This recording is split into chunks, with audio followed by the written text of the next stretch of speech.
Okay. Now, after first of all, my dad is late, and I lost my dad in 2010. I lost my dad in 2010, and now before I lost my dad, I was actually in senior secondary school. Okay, yeah, we'll have to record this. Hold up. Recording in progress. Okay. Now, before I lost my dad, my father was like rushing us through school and this school, and we came back home and we were just living at home. That was when I started thinking of how can I even support my own parents, because I'll see some people who were my age, they go out in the morning to hawk things. So I now asked them if I could join them. They said yes, I could join them. So I started joining them. Now um I joined some of them who used to go and hawk bitter cola in the express. We used to live in Obakala in Abia State. So in that Obakala, people going to Aba, there's an express there. People going to Aba, people coming from Aba, that's the major express. So that police checkpoint, they will stay there and be hawking bitter cola. Me, what I used to hawk was pure water and granite.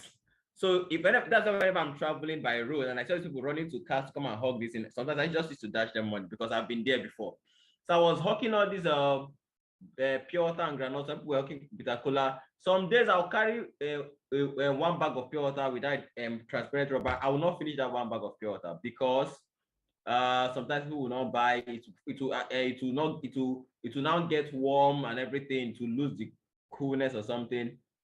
So I have to now tell my parents, okay, then that place is not working. There's a place they call slaughter. It's like an abattoir where they kill cow and all of that. So it's like a slaughter.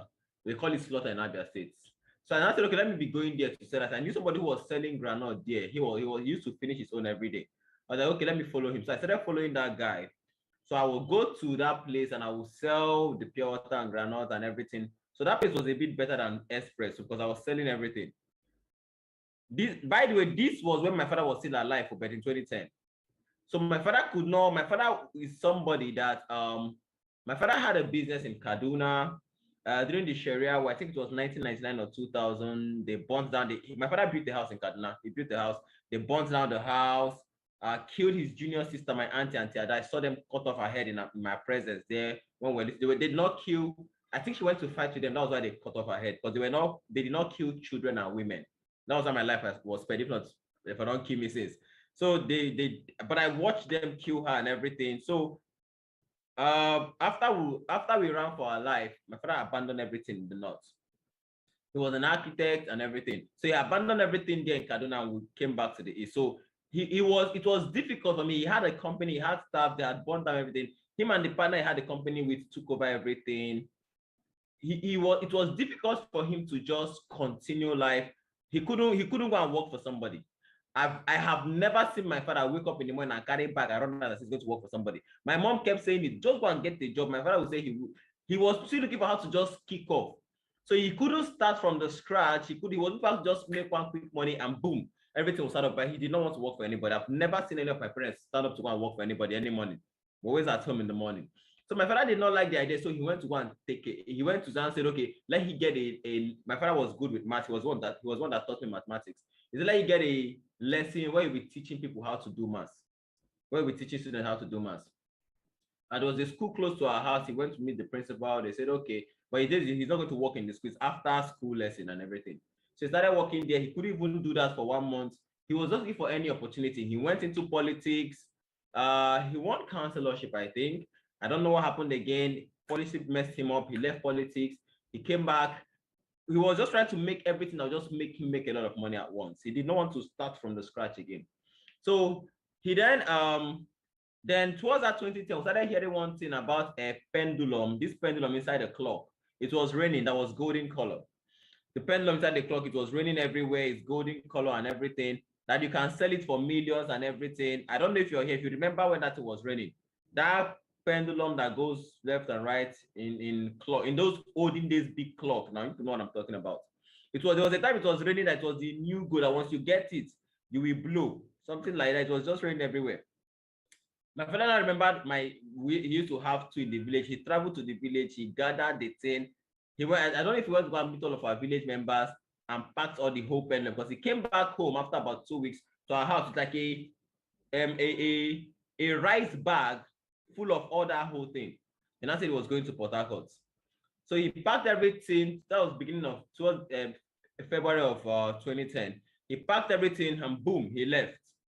He traveled out that February, April, May, June, July.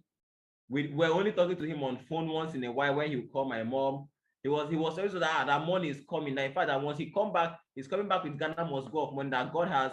That in fact, we've entered money. In fact, I was start making plans of things we wanted to buy. Now, when he traveled, I was the one supporting my mom because my mom is a hairdresser. She could not even maintain the shop she had, take care of us. So she had to now be making hair from home. So I'll go out in the morning and hawk. Some days, if we don't have money to buy maybe pure water to hawk or something, me and Vincent will go to our backyard, things like water leaf. We'll go and pick water leaf there, remove all the flower parts, tie it, and go and hawk it. Like it was. I don't think there's anything that I can hawk on the road I've not hawked. Pawpaw, granite, water leaf, coconuts, ugu. Like I'm trying to think of the I'm trying to think of the particulars I see people hawking that I've never hawked before. I don't think there is. So my father came back July 2014. July, I was already hearing that he was telling my mother that he wasn't feeling so fine. His leg has swollen up and everything. So my mother was like, okay, so what are you planning to do? Come back. That was June rather. He finally came back in July. Now, the day he came back, July 22nd. He came back July 22nd. Then he came back in the night, midnight. Went to the park and carried him. He said, come and carry him in the park. And we're like, carry him. That means he couldn't walk to the park. Went to the park, his leg was smelling, it has swollen up and everything, as in elephantiasis. Like his leg was like this big, two of them. We're not like, what happened? Had to carry him to the house. He was just in that there. He said there was one house someone that was treating that if you see they've used razor and cut the whole thing. So it was just looking messed up. So we took him to the house that 23rd night and 22nd night. So the 23rd, the morning, we were like, what's the plan? He said that he just wants to come and just walk on his legs more, that he will go back. He was asking that we should go and look out who Buru got Ecolag back from. That he's going to go back and bring money and come back. that in fact that what they went to do. We're like, okay. So that 23rd, all of us is making an arrangement of our friends that have Ecolag bag that we can borrow. So 23rd night, me and my elder sisters, because I'm the first son, I have two elder sisters. I have two elder siblings, but they're ladies. So we went for choir practice. I used to play drums in church, all this small church. When they went to ordain my father, he did not plan to be a pastor there. I don't know if they ordained him because his family was so many. There were 7 of us. With my father, with my dad, 8 of us. So if 8 of us enter, you know this small church. If 8 of us enter the church is already full. There's no chair again. So I don't know what if I was why they ordained my father, but he was never into the whole church thing. My own father's policy was that you as his child must go to church. He doesn't care the church you go to. So that's why my family, all of us go to pretty much different churches. You must go to church, but he wasn't really into the whole church thing that he would go, no. So we went that day, we went to choir practice that day. So on our way back, my junior ran out of the area where we used to live. We saw her running towards our direction. What happened? She said, Daddy just slumped. What do you mean Daddy just slumped? So me and we said, okay, Comfort, follow her to go. And she said she was going to call the pastor. Comfort, follow her and call pastor. Me and Evelyn will run back to the house.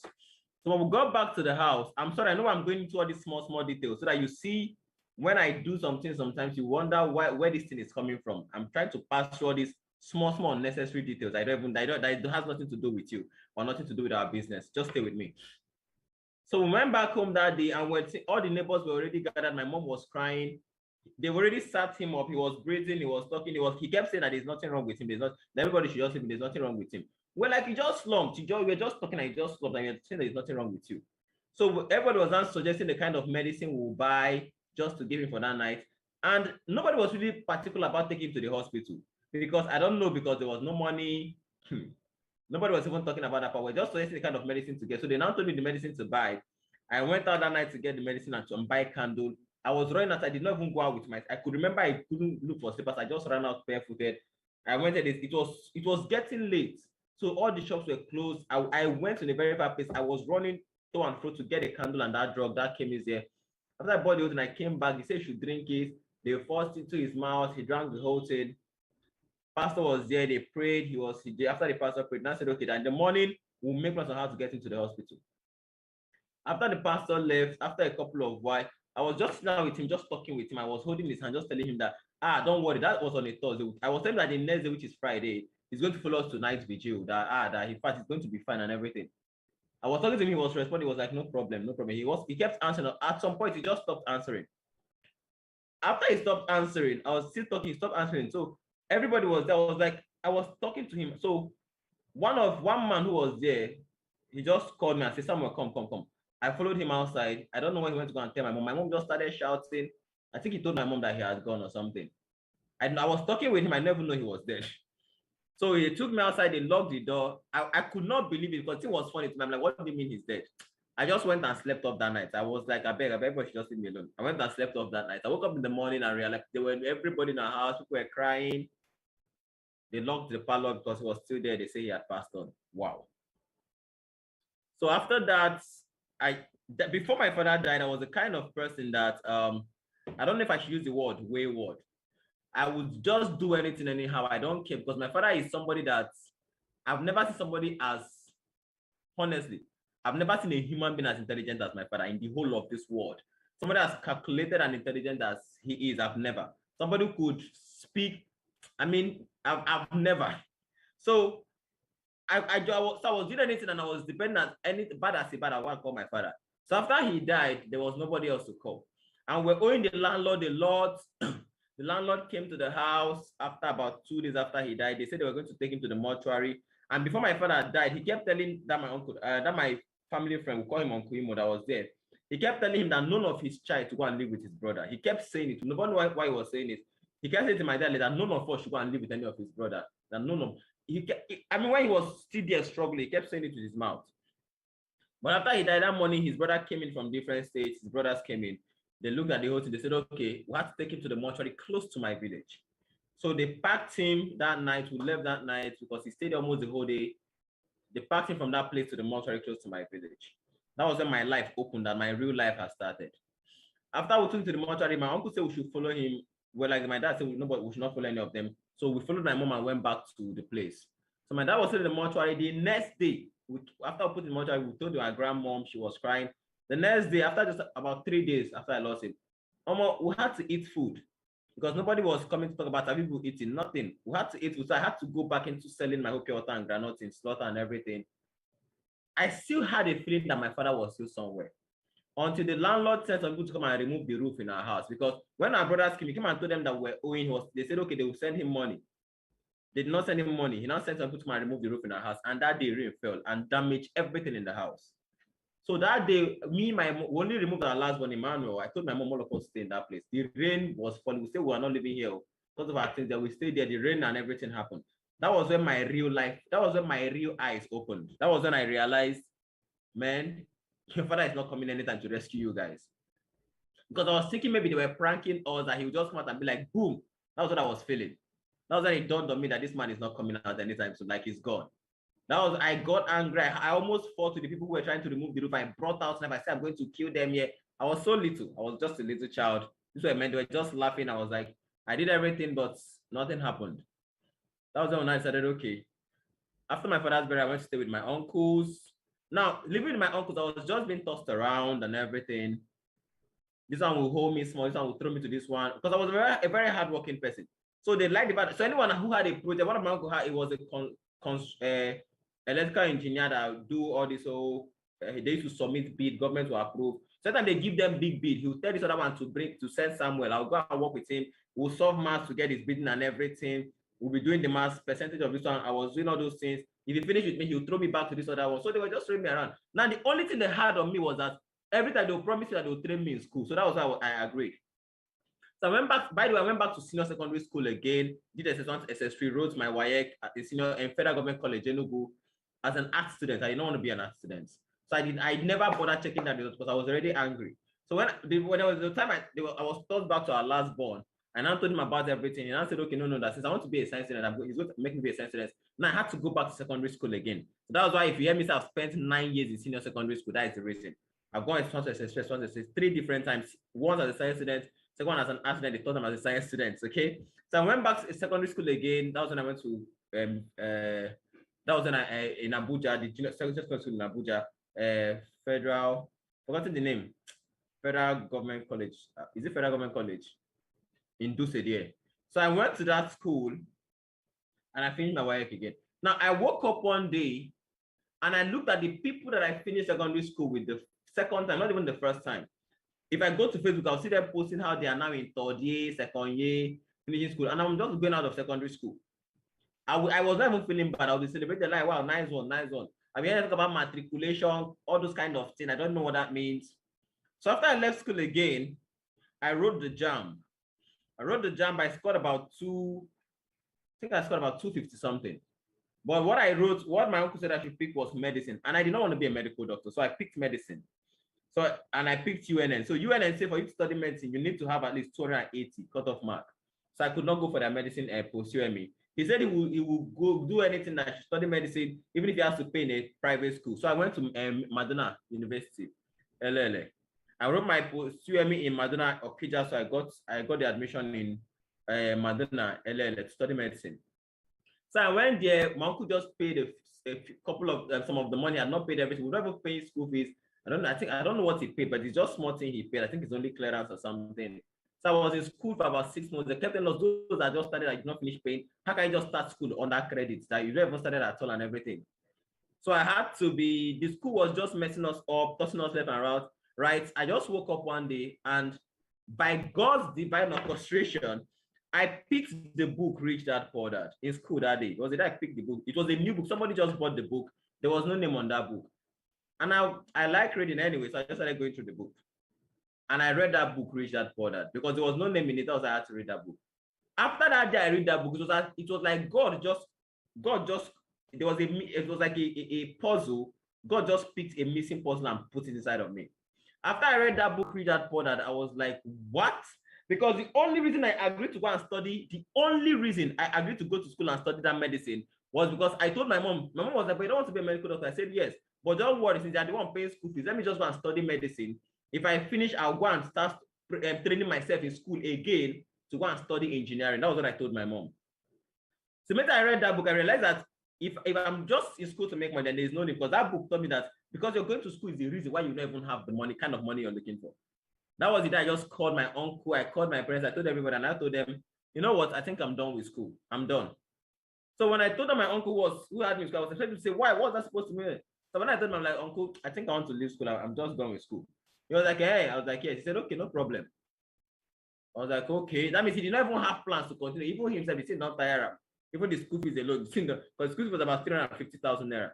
I called my mom. She was like, you're leaving school. So are you coming back to? I'm like, I'm not coming back. I'm going to Abuja. Go to Abuja to do what? To go and I'm like, I'm going to sort myself out.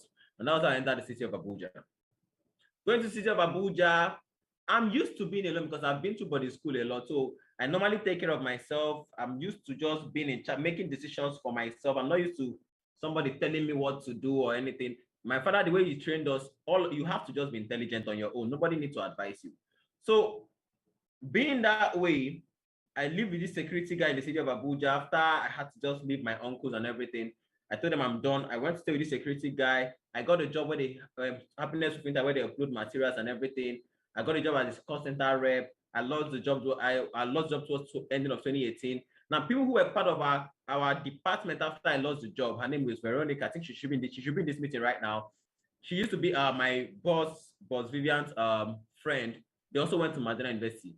So she knew we talked about some things in Madonna. Then we were in Happiness Roofing Tiles. So she now told me about okay. Then she had seen La Buena Vida Project, the Own Your Life campaign. Then she now told me about it that maybe there's some people there who need secretary that work for them. That she just go there and see if they'll give me a job. Because I was a laborer before then. So I just go there and see if they'll give me a job. Instead of being a laborer, since I'm no longer working in Happiness Roofing Tiles. So I dressed up that day. I went to town. And I called boss Viv after we've been talking. I called her. She now said, okay, there's somebody that is looking for a secretary, and it was Nelson's mom. So I was supposed to meet Nelson's mom that day. So I dressed up, I came to town. I waited for her in the office. I waited, she did not show up. I was like, God. When I thought God has answered my prayer, at least let me get a job in town. Because if you're in Abuja, Duse is not even part of Abuja. Once you pass Guarimpa and start going, that's when you're entering Abuja. So I was like, let me finally get a job in town, but she was not around. I was like, I can't believe it, because I spent money to come to town. I spent almost 1,000 naira. It was painful. I was like, Kai. So I left that day. So I called Bobby. I was like, the lady did not show up. Oh. She's like, are you serious? So I called her. She was like, something came up. She couldn't come. I was like, she was like, she come the next day. The next day I dressed up and went again. She did not show up again. I'm talking about next month. She's in this meeting right now. So I was like, man, I'm in the office. She said she's coming. I waited there till evening. She did not show up. I had to leave. I was like, God, I can't believe this. I was like, no. I was like, maybe God don't want me to get the job. So I was ready to go. So I came and met, but I told her, is there anything you can do that I really need this job? I explained to her and everything. She said, okay. That she doesn't want to, but maybe I should just work for her. So she sat down. She was like, okay. She started asking me about the job. She said I would be giving questionnaires, 25 questionnaires daily. We talked about the salary. She asked where I was coming from. So she said, okay, we'll start my salary from 20,000. She did not even know where Duse was. I thought she knew. She did not know where the Duse was. That's why I started working for Boss Vivian. So I started working for her, and I was excited. My excitement was that I will go out of the house every day and go and do a job. I was excited that I had a job because I was like, I was not qualified to have a job because I believe that because I don't have the certificate, I shouldn't have a job. That was what I just believed. So if you even have a job inside town whereby I have to dress, I have to look neat. The job I used to normally have is being a laborer. So I used to wear dirty clothes. I want to make interlocks, carry cement sometimes. So now I had a job that would require me looking neat and wear clothes and going to town. I was excited. That was my excitement.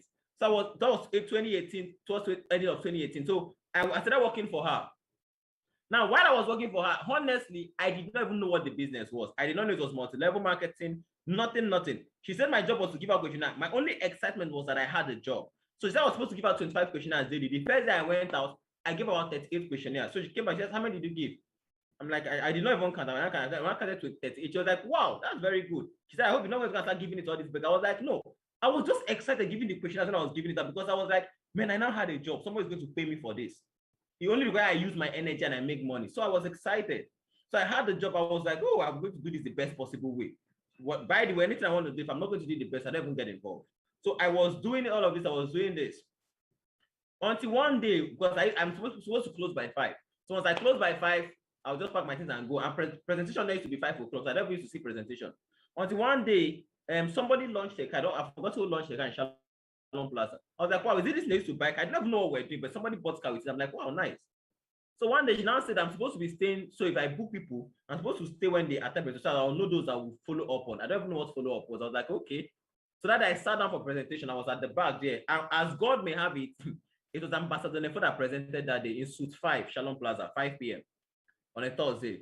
Because honestly, I did not like multi-level marketing because the first exposure I got to multi-level marketing was GNLD. And the man who was shouting about making the millions was wearing one dirty clothes. His teeth were yellow. And he was telling us how to make millions with his shoe. One was bent. So I was very pissed about what multi-level marketing was. So I was like, I was not interested. So when I sat down and was talking, I was like, what anything man is saying, I was interested. I was like, wow.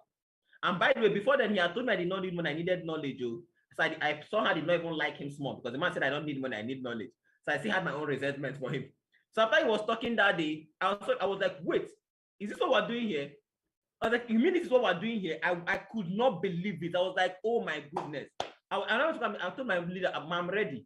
I'm like, oh, she was like, are you ready? I start the business. I'm like, start the business. I was like, hi. There was no way to start the business. I was like, okay. But I now told her once, and I said, ma, the fact I've seen this and I like it, forget about me. You've hit a jackpot. Like, I know I'm not starting the business, but when you look at this, me, just know that I don't need any motivation. You don't need to motivate me. You don't even need to train me. Forget about it. I'll go and look for how to train myself.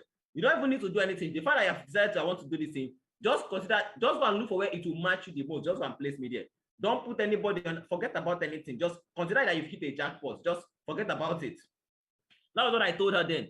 So I said I wanted to run the business, but then I just started the business. So I said, okay, I was observing everybody coming to the business. People were mostly coming with complaints. They come and be like, the people I booed did not sign up. So I was like, do you guys understand what this thing is talking about? I was like, do the people really understand this business? I wasn't in the business, but I was pissed about what they were doing. I'm like, all you have to do is focus on how to build people for 1 year, 2 years, even if it's 10 years. I was like, wait, though, even if it's 10 years and you're financially free, is it not worth it? Now I'm going to work for 35 years. What are people even saying? So I couldn't contain myself. I was like, how can I start this business? Luckily for me, I told my leader, oh yeah, boss, hold that apartment of 10K. Let me save money and start the business.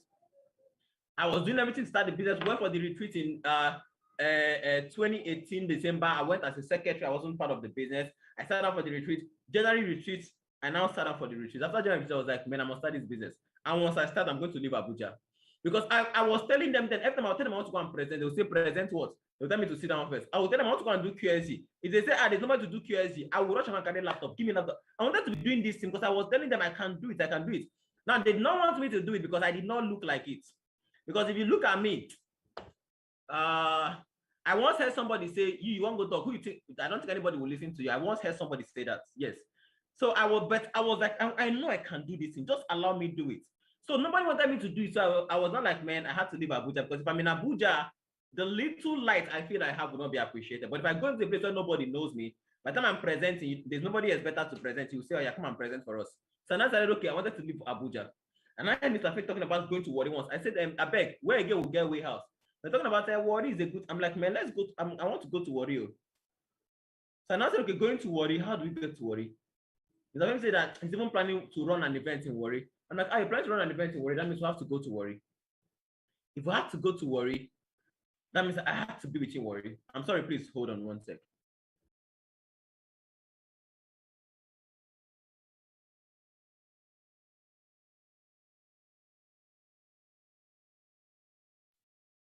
Sorry about that. So I now packed up my bag the next day, and I said I'm going to Warri. I packed up my bag the next day. Ifeanyi now said that he wanted to join me to go to Warri. And I said, yeah, let's go now. I packed up my bag the next day. He came and met me close to where I used to work before. And we entered we went to the park, and boom, we're on our way to Warri. We entered and we got to Warri. On our way to Warri, I was sending message to everybody. You get anywhere where I stay for Warri. You get anywhere where I stay for Warri. Nobody was replying. When we got to Warri, and I told him, and we've arrived Warri. As he did now, we don't have anywhere to stay. He was like, what? I'm like, I don't make any plans. It's like, they don't have anywhere to stay. I was calling my mom if she knew any of our village person who stays in Warri, anybody at all, where we could just sleep that night. So I called some people, Mr. Femi. They said, okay, they were having one training in one Okuemi hotel. I was like, oh yeah. We entered Kike, boom, straight to Okuemi hotel. We got there.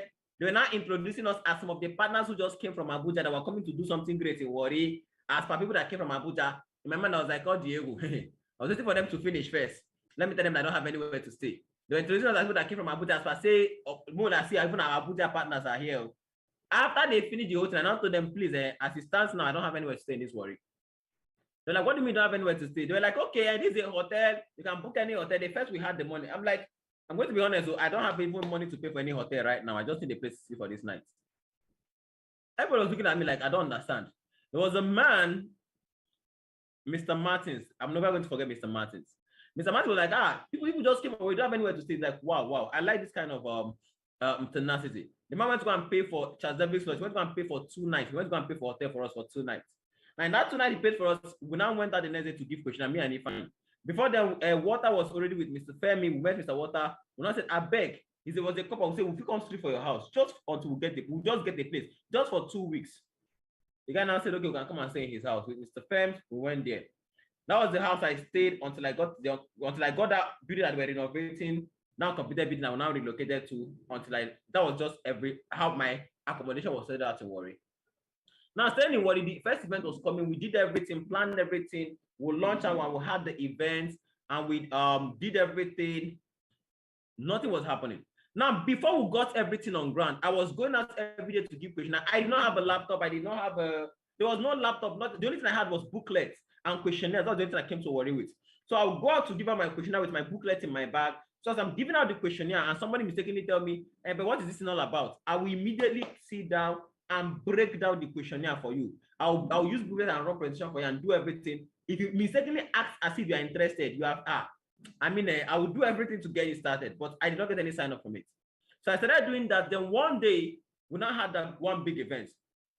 It was for Mr. Femi. I told them, I beg, I will just join you guys. He said, okay, but we have to make the commitment. I did not have enough money to make that commitment that day. So Mr. Femi and Emma particularly, they helped me a lot. So I said, okay, I did not have money to make that commitment. I made some part of the money, but I did not pay all. So they had that event that day. Now, in that event, I went all of my way. I borrowed money both from Mr. Femi to make calls. I borrowed from MTN. I only remember about 200 and something that I borrowed money to use and do reminder call the next day.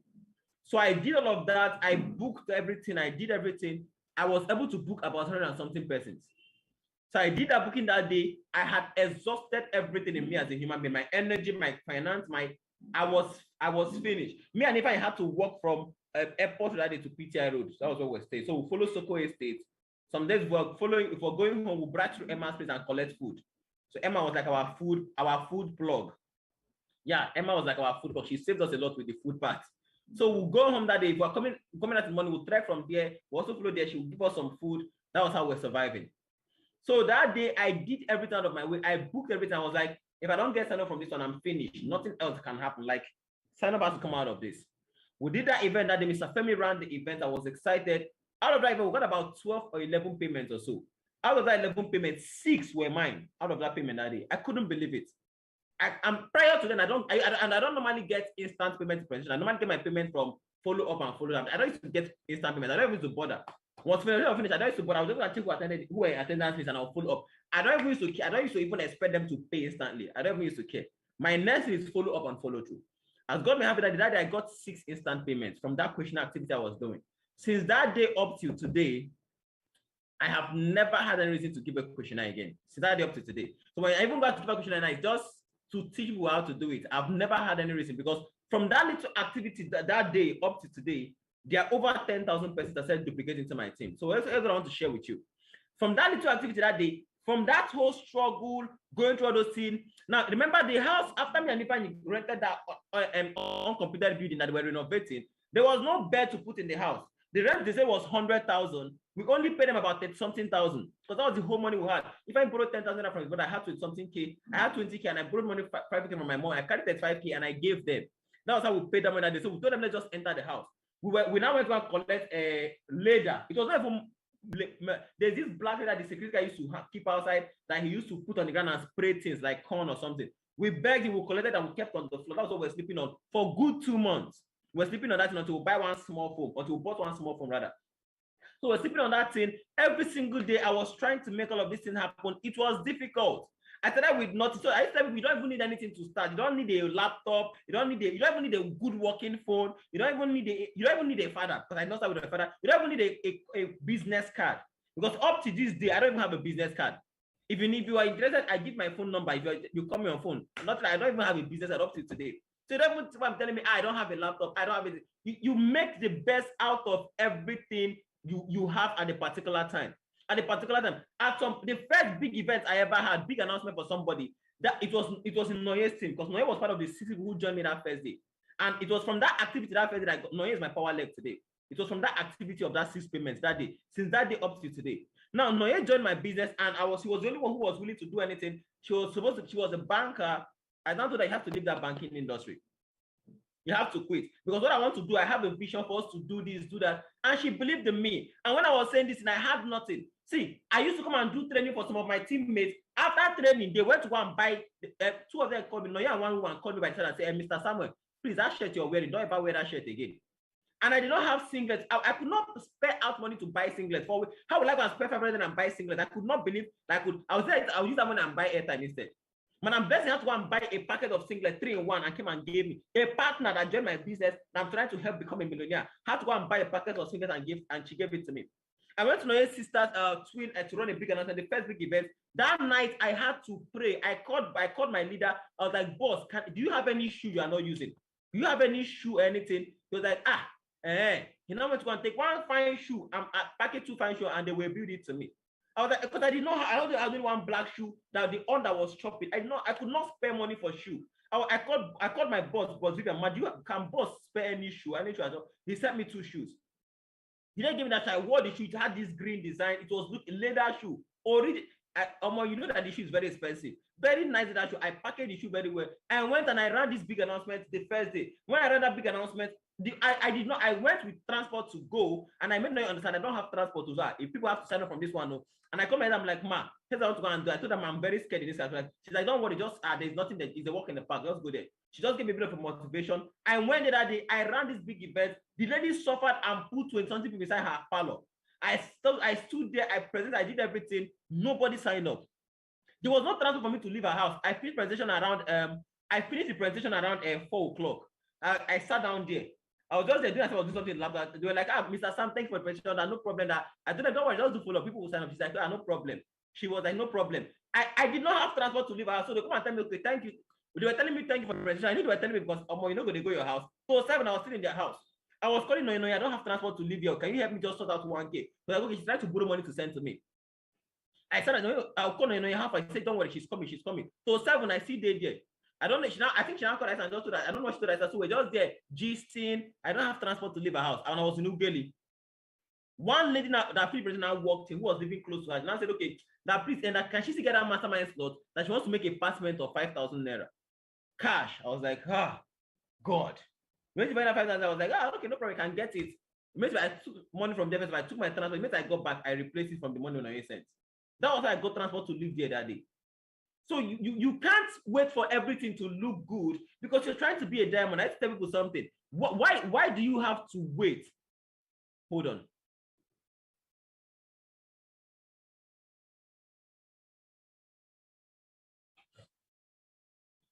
Why do you have to wait? What you told yourself is that you're trying to become a diamond. If you say you want to help people, you want to make these things better for people, you want to help touch people's life positively, you have to become a diamond.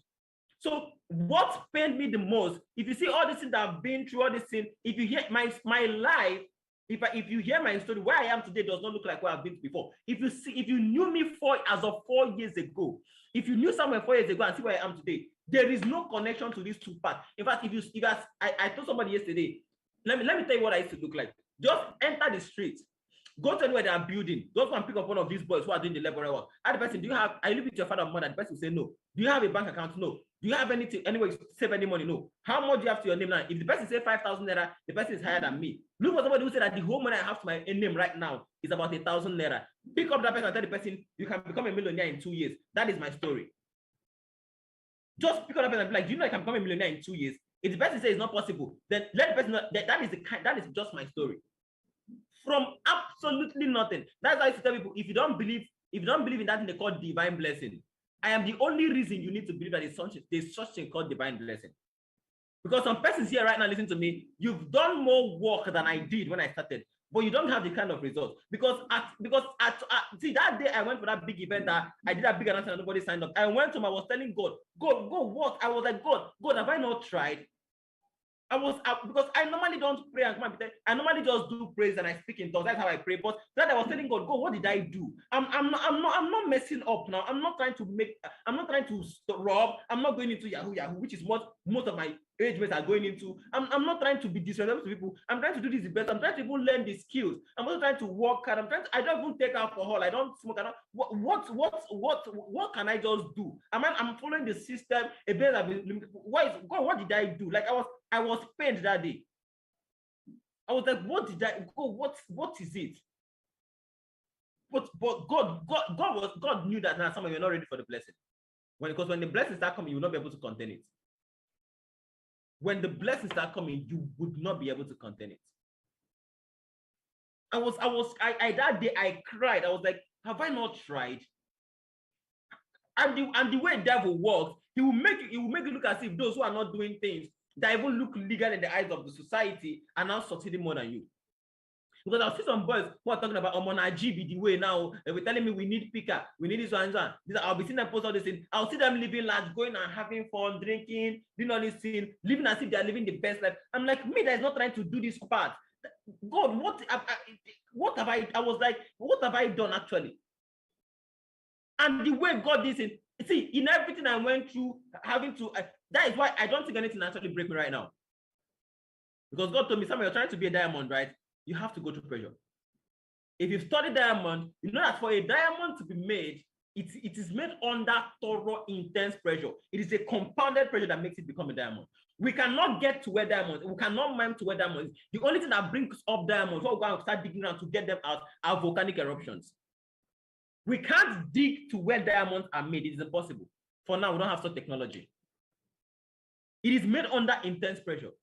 So all that thing I was going through, it was like, God, all the pressures coming in, coming out, coming from everywhere. God was like just molding me. God was like just molding me. He was like, I felt all that, and when I thought I felt the pressure, and the way this is so bad, and this did not come out. All this frustration and pressure did not happen to me when I was 25, when I was 30, when I was 40, when I was 50. All of this came when I was when I was still soft at a very young age. When it was so easy to break me, that was when all the pressure mounted on me. And after this diamond is formed under pressure, guess what happened again? It has to go through intense heat. Through lava. It has to go through that intense heat for it to become a diamond. It has to be burnt. You have to feel the heat. So even after I went through all the pressure, I felt I've gone through the pressure. Finally. Okay, you know what? I want to start to build myself by myself. Uncles, thank you so much. You guys have tried. Trust me, I have good uncles. They were not really bad, even though at some point I was living in my uncle's house as a security house, living in the security house, opening gates. Yes, I hated them for a very long time for that. Now that I handle responsibilities, I now know that here's the truth: nobody owes you anything. The reason I hated them was because I had a sense of entitlement. I had an entitlement mentality, and they are supposed to help. Why would they help me? As what? They did not owe me anything. So even the fact that I was eating in their house, my mentor wants to me that they don't owe you anything. The fact that they were even feeding you was enough. They don't owe you anything. I hated. I did not speak to any of my uncle until early this year. It was so much pain in my heart. Early, I just packed drinks and went and visited because I lost one of them. But thank God I spoke to Uncle Nweke before I lost him. I packed and I went to go and meet my uncle Chukwudi. I went to go and give him drink. Now, anytime I go around, I always go to visit him. I spend time in his house. And even if he's not around, I can enter his house anytime and everything. I had to go and make peace with all of these people because I now realize that, man, these people did not owe you anything. I never thought about living it. So all those things I went through, what broke me the most was I was holding my father's hand and he passed on and I did not know. So since that day up to today, I believe that nothing else can break me. Nothing. As long as it requires, I work with my energy. I work with the way I speak. All I have to do is just be nice. Because I was praying that I was crying. That day I was crying. I was thinking, God, but God, am I not a good person? I try my best to be a good person. I don't do bad to people. I always help people the best way I can. Once I see somebody that is hurt, he hurts me the most. I do everything. God was like, being a good person doesn't mean you have money. God was like, just because you're a good person doesn't mean you have money. Being a good person has its own reward. And having money is not part of it. I always make this statement. It is impossible. Let me say this again. It is impossible for bad things to happen to me. Bad things don't happen to me. This is not faith. I am not speaking based on faith. I am telling you that it is impossible for bad things to happen to me. Bad things don't know how to happen to me. So I'm not praying. It's not a prayer. Ask anybody who's close to me. Like me, anything that it is impossible. Bad things don't happen to me. Ask anybody who's close to me, they'll tell you. Let me share just one thing. We went to Lagos. When we went to launch our team in Ota. I went for the Ota event. I went to Lagos airport. So I booked, when I wanted to book my return flight, I booked my flight that day. 3 days before before I leave Lagos. So after the event that day, that night after the QSD, I was supposed to leave the next day. Only for me to get to my hotel room and I got an SMS stating that my flight has been cancelled. I was like, what? I was so angry. I was like, these aero people are stupid because that was the third time they were canceling my flight this year. I was angry like aero contractors. How are these people? I went to contact them, just imagine people. I was so angry. Only for me to look close at that message. Guess what? The flight that was cancelled was my flight from Abuja to Lagos. That means when I was booking my flight, I was supposed to book from Lagos back to Abuja. I mistakenly booked it from Abuja to Lagos. And I was in Lagos. I was in Lagos and I booked a flight from Abuja to Lagos. So that flight that was cancelled. So when I look at it, I have to wait.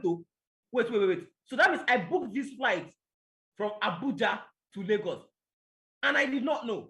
That means when I go to the airport the next time, I'm going to Abuja. They'll be like, okay, where's your flight ticket? I'll show them. They'll be like, no, this one is from Abuja to Lagos, not from Lagos to Abuja. I was like, what? I just entered another, and remember, if they cancel the flight, they have to refund you all your money. I just went, I was like, by the time is short, so that means all the money would have increased. Only for me to open Arik to Lagos, the exact same time. Arik from Lagos to Abuja, the exact same time was the same amount. I went to my customer, my leaders, my friends, and Madam Naya. I told them, when I used to tell people that bad things happened to me, here's what I mean. My flight was just cancelled, and I was feeling bad that my flight was cancelled. Only for me to realize that my mistake was that the flight that was cancelled was because I booked the flight from Abuja to Lagos instead of from Lagos to Abuja. And the next flight I got is the exact same amount with the same time. So God must have been, look at this boy, he doesn't even know what he's doing. Come on. So I was feeling bad for everybody that was supposed to be in that flight because I knew that the reason God made them to cancel that flight was because of me. I knew that was the reason. I was like, all the people are supposed to be in that flight. I'm sorry. But bad things don't, it is impossible for bad things to happen to me. So everything I go to right now, what thing you want to be a diamond, you want to help somebody, this is how diamonds are formed. But when you find diamond like this, you find it's raw material. You have to go and pass it through intense heat. After it passes through intense heat, you have to now go to the course.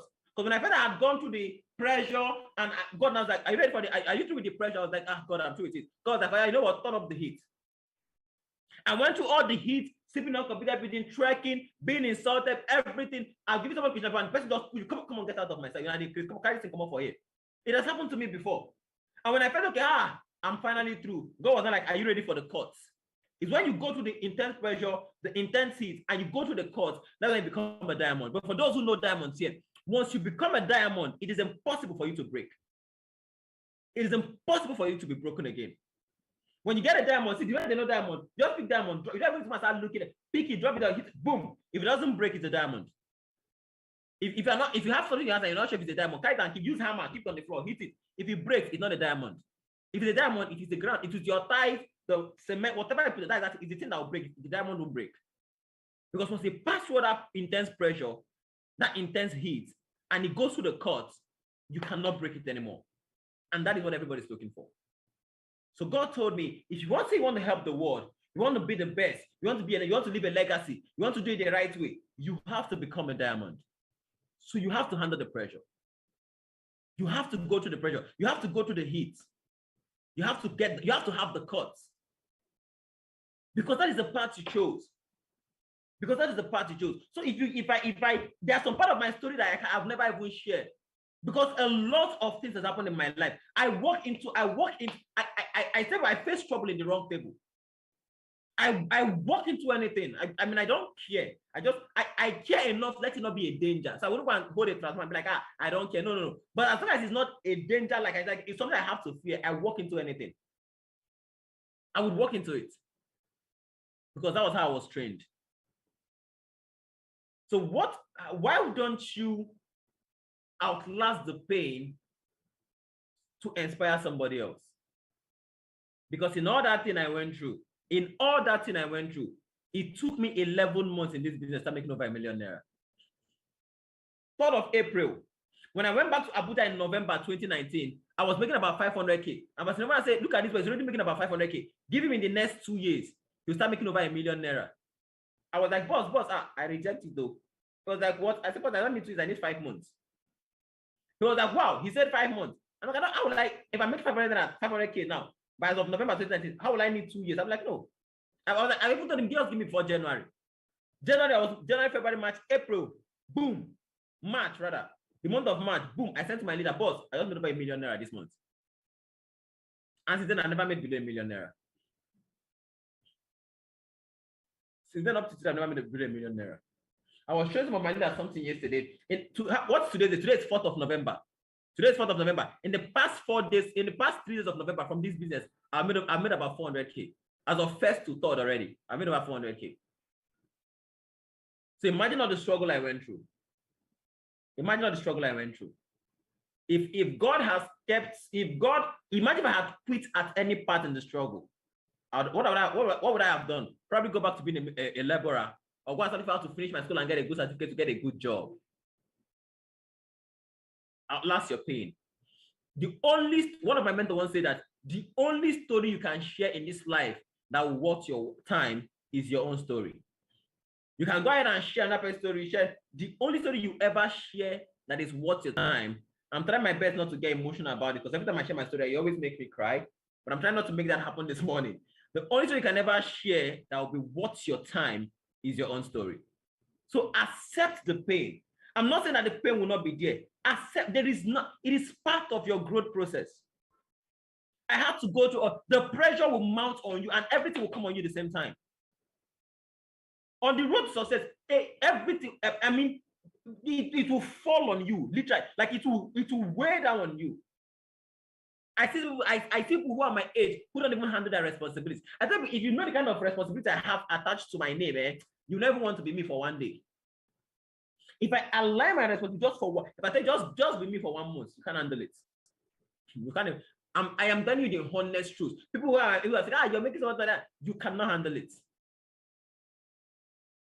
One of my that came and met me and the person was like, but she's making money, but I want to unlock myself off just for 1 year and throw my SIM card away. That the bills is just unbelievable. You can't handle it. You can. You are looking at the result part, but you're not looking at the work done. You can handle it. So if you're here right now, that means you've gone through the beginners group, you've gone to the incubator group, you're qualified to be here right now. Don't mess it up. Do not mess it up. Because in the long run, nobody cares what I went through. No, Samuel, your father died when you were sick. Nobody cares. Samuel, you mean you're never recommended to this business? Yeah, you're never qualified to. Nobody cares. That means you've got a security in your own father's brother's house. Nobody cares. You used to be a hawker, you've hawked everything.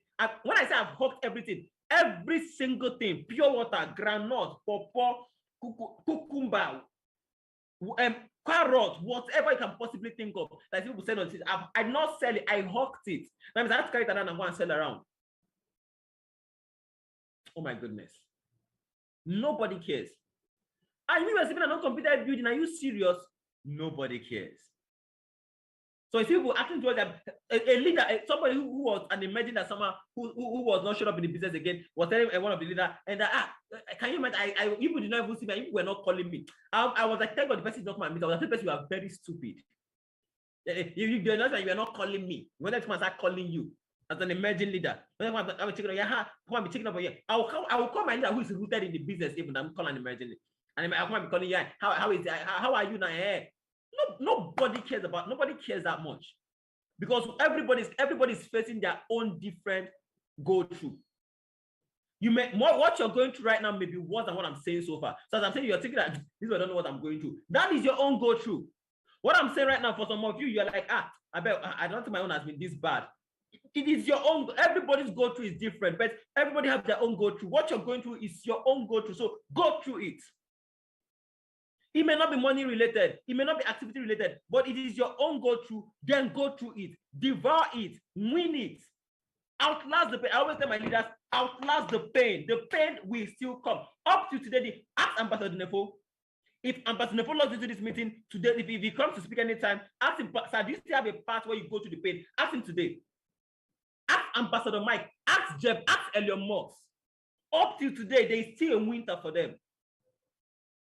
Ask anybody you know that have money. The winter may not be money related. That is the challenge. That is the thing. It may not be money related. So just because you have the money doesn't mean you will not have your own go through. You will have your own go through. But outlast that pain. Don't let the pain break you. Don't let it weigh you down. Don't let it overwhelm you to the point whereby you say, I give in. Don't give in.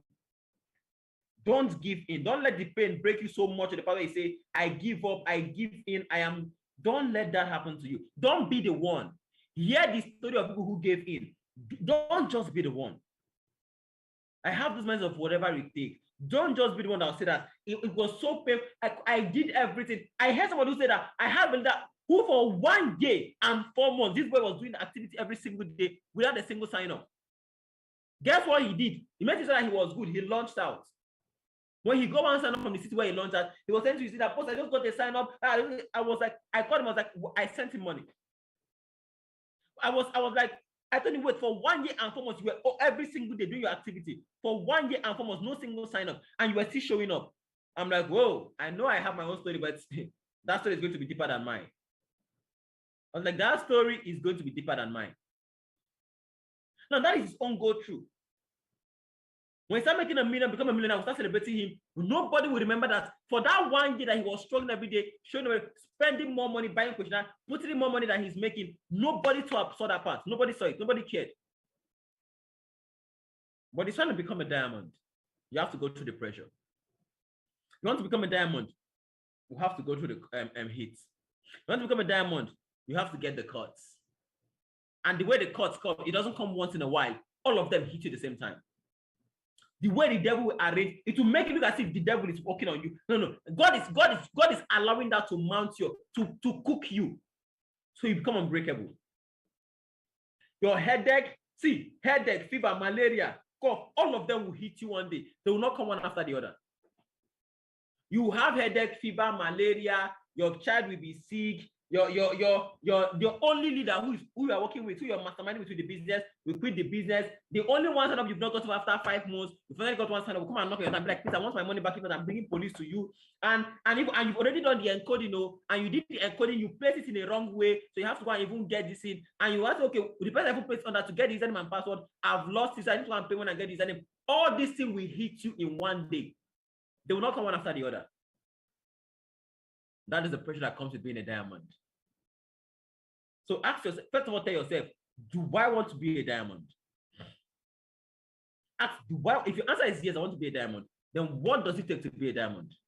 When you define what it takes to be a diamond, have a mindset of whatever it takes. You want to be a diamond, it has to be whatever it takes. You want to be a diamond, it has to be whatever it takes. Go through your own go-through. I know I've shared my own part of that testimony. This is my own story. This is just a glimpse. My story is too big. If I want to go deep into my story, I'll get emotional with the whole thing. I may even start sharing things and everything. But that's what I don't like. I just like sharing the part that I can share and handle. I've been through some very messed up things. I can't, it's too heavy to even talk about, even up to today. I didn't just get here. I'm not a product of luck. It's not luck. I was cooked. I was pressed in pressure. I was burnt. I had to get the cuts. I did not just get here. But what that thing did was prepare me for here. These blessings today, I did not make these blessings. These blessings were already attached to my name. So God was preparing me for these blessings. That's sometimes some people do things today that normally before I would have split up and throw you out and insult you and do everything. But I now calm down and try to understand your own point of view. If it was me before, I would not do all of that. I would just break you. I would just shatter you with everything. Like I would just devour you. But I had to be prepared for it. So let me tell you this part of it. God is not trying to prepare your blessing. No. God is not making your blessing somewhere. God is preparing you for the blessing. You are the one not prepared for the blessing. God is not trying to prepare the blessing for you. God is not trying to make a blessing for you and say, okay, just be working, let me making your blessing. No. We are the ones trying to prepare ourselves to handle the blessing. Look at God blessed Abraham so much for Christian. He blessed Abraham so much that it was not God. Abraham was like, this blessing you're giving me, it can't be for me. So it has to be generational. When he said, God said, I'm going to bless. Imagine God come and I open your door and I want to bless you.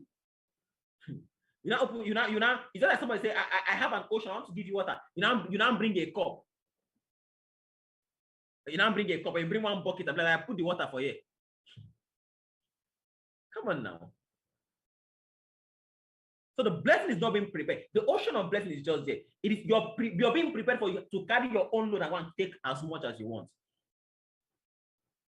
I used to see the blessing like an ocean. So the little you're collecting is what you are prepared for. So whatever blessing comes to you is what you are prepared. You can get, see, I used to tell people that devil don't make blessing. So when people go into things that will soil their hands, go into rituals to make money, see, devil cannot give you what you did not own before. It's as easy as that. So what he will do is that he will say that God have an ocean of blessing planned for you.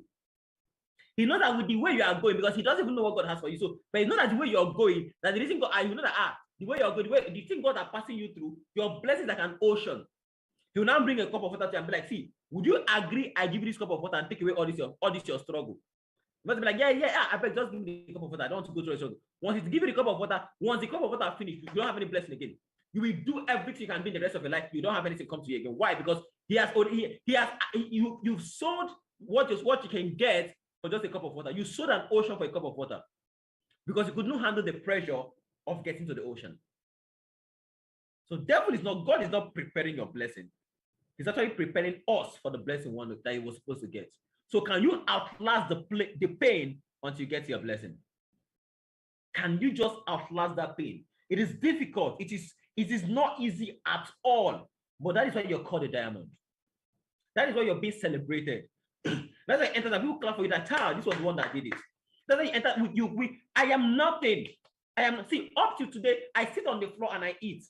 I used to tell you that if I eat my cheese and if I'll pick it up and I'll eat it again. There is no, I don't know that part of. So when people talk about Mr. Samuel, I don't know what they're talking about. If I don't know what they're talking about, I still consume myself like the way I was all the while. It's people that think that things have changed. I don't even see anything that changed. I don't see it. It's people that are telling me that things have changed. I am not even seeing it. And that's how God blessing comes. Just said that he pushes us in steps. So when you don't see the change happen. But when you look back to who you used to be before and look at where you are today, you know that, oh my goodness, how did I get here? Sometimes I sit in my office and I'm just wondering, how did I get here? How did this happen? Was this magic? What kind of magic happened? How did I get to this particular point? I used to ask that question a lot. How did I get here?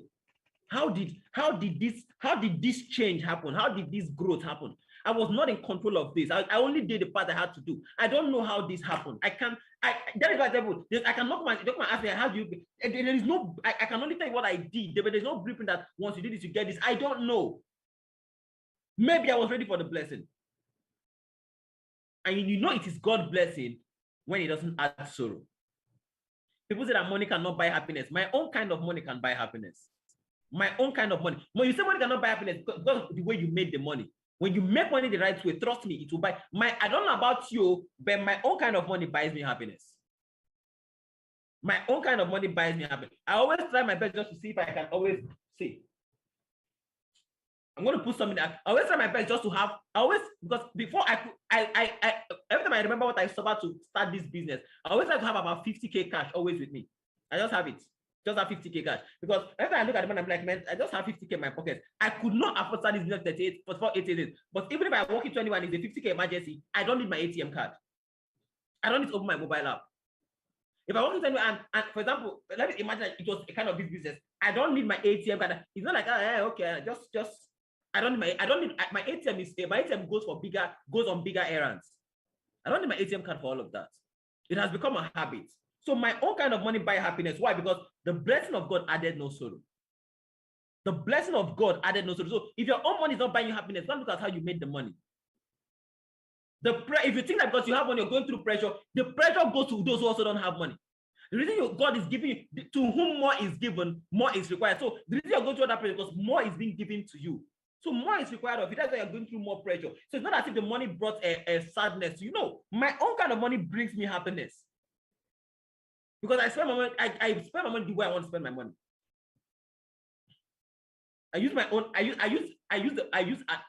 my own iPhone. I drive a Mercedes Benz.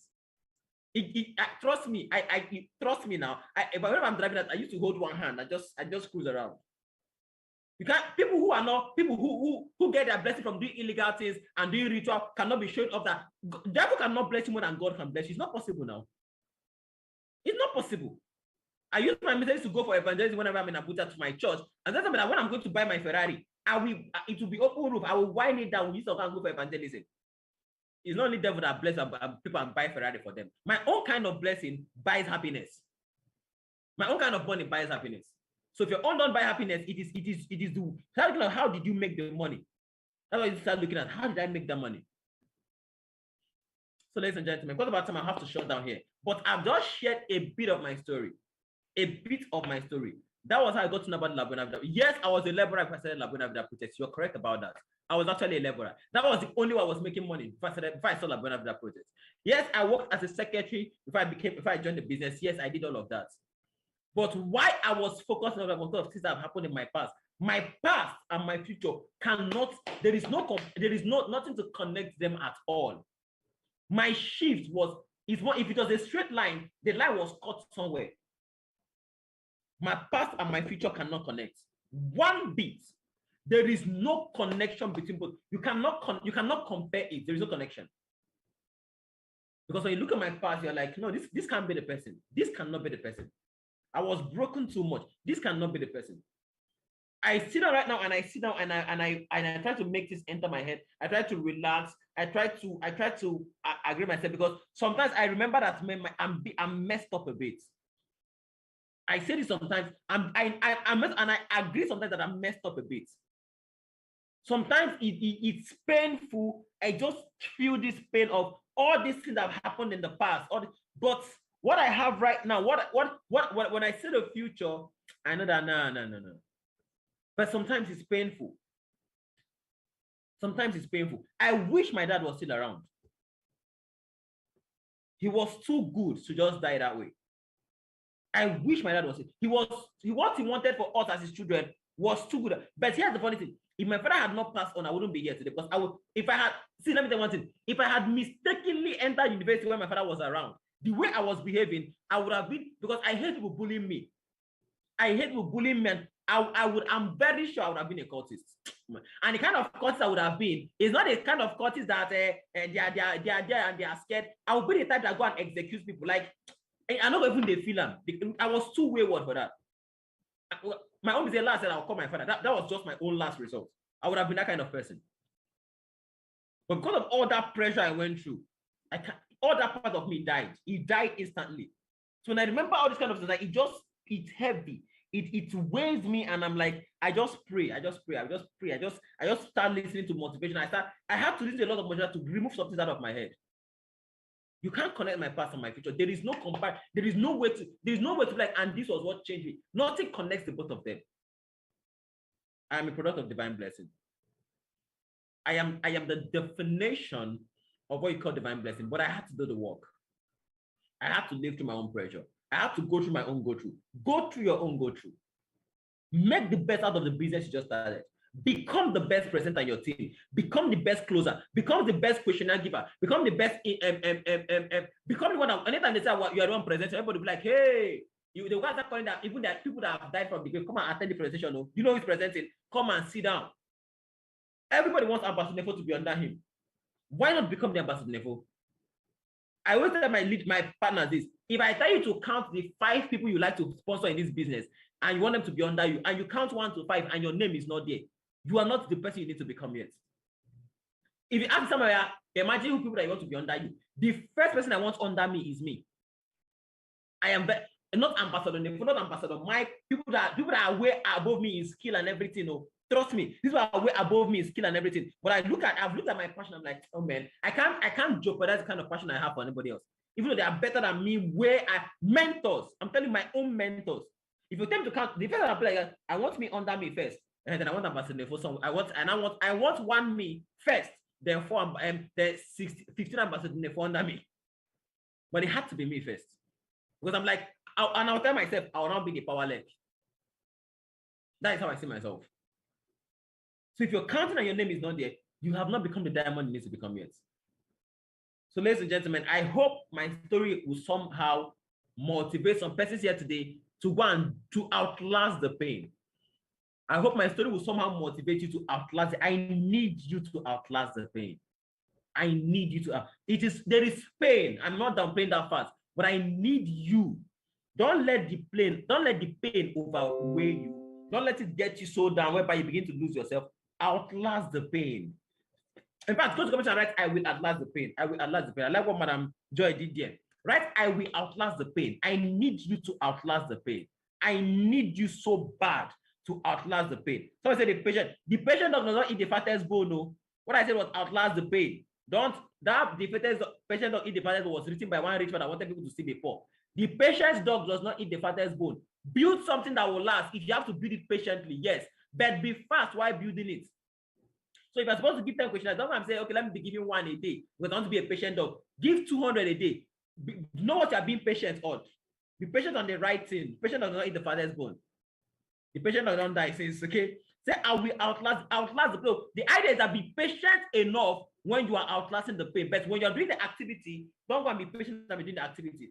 Yes, the patient eat the fattest bone, but what you're patient on matters also. Okay. So because of our time, ladies and gentlemen, I have to shut down the meeting right now. But I just wanted, today was not a training. Today was more like I just wanted to motivate people a bit. I wanted to motivate people using my own story. Just get out of your comfort zone and make things a bit difficult for you. Ask yourself, can I succeed if it's difficult? I told some people, some of the interns I was having my training, I told them yesterday, most of them are youth, very young people who are still under their parents and everything. I told them, imagine your parents don't feed you for tell your parents that you don't want to eat their food for 1 week. You want to sort yourself out. Do that. Tell parents that, mommy, daddy, I want to be training myself now. For the next 1 month, I don't want to eat any food that comes from this house. I will sort myself out. produce your own food. Tell them not to sleep on their bed. Give them their bed, and tell them I may sleep under your roof, but let me buy my own bed. Take care of yourself for 1 month and see what will happen. So outlast the pain. So, ladies and gentlemen, thank you so much for your time. Glory.